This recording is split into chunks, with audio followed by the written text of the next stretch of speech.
When it comes to setting up the DAC tent specifically for trucks, let's go ahead and dive into how you do that. The very first thing I do is I lower my tailgate.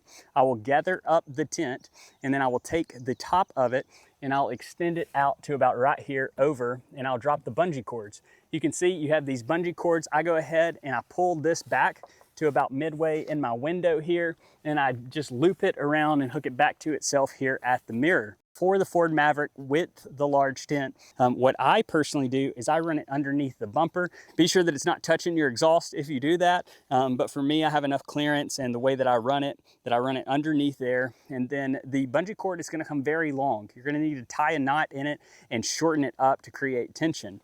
Another thing that you can do is you can put it through that tow hitch, but it is going to leave this a little loose for the large tent on the Ford Maverick. You play around with whatever your setup is and get it dialed in. Know that you can go through the tow hitch, you can go under the tailgate, you can go underneath the bumper. It comes with a very large bungee string that you can shorten and adjust to your specific needs.